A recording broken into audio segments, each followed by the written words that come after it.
Hi friends, നമുക്കിന്നൊരു വചനം വായിക്കാം. പിതാവിനെ പരിത്യജിക്കുന്നത് ദൈവദൂഷണത്തിന് തുല്യമാണ്. മാതാവിനെ പ്രകോപിപ്പിക്കുന്നവൻ കർത്താവിൻ്റെ ശാപമേൽക്കും. എന്താ നമുക്ക് നോക്കിയാലോ. അമ്മമാരുടെ കണ്ണുനീർ തോരുന്നില്ലെങ്കിൽ വൃദ്ധമന്ദിരങ്ങളുടെ തിണ്ണയിൽ ദൂരേക്ക് കണ്ണു നട്ടിരിക്കുന്ന മാതാപിതാക്കൾ എണ്ണത്തിൽ പെരുകുന്നുണ്ടെങ്കിൽ, മക്കളെ പേടിച്ച് അമ്മമാരും അപ്പന്മാരും അയൽ വീടുകളിൽ അഭയം തേടുന്നുണ്ടെങ്കിൽ നന്ദിയില്ലാത്തവരാണ് നാം. നമുക്ക് ചുവട്ടിൽ വളമായി തീർന്നവരെ പുറങ്കാൽ കൊണ്ട് തൊഴിച്ചു മാറ്റുന്നവരാകുന്നു നാം. അരുത്, സ്നേഹത്തെ പരീക്ഷിക്കരുത്. അത് ദൈവത്തെ പരീക്ഷിക്കുന്നതിന് തുല്യമാണ്. കാരണം ദൈവ സ്നേഹമാണ്. ക്രോധവാനായ ദൈവം ഇതിൽ ഇടപെടാൻ അനുവദിക്കുകയും അരുത്.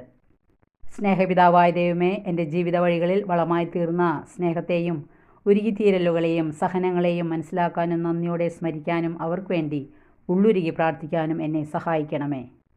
തിരിച്ചറിവിൻ്റെയും സ്നേഹത്തിൻ്റെയും വരങ്ങളാൽ ഞങ്ങളെ നിറയ്ക്കണമേ.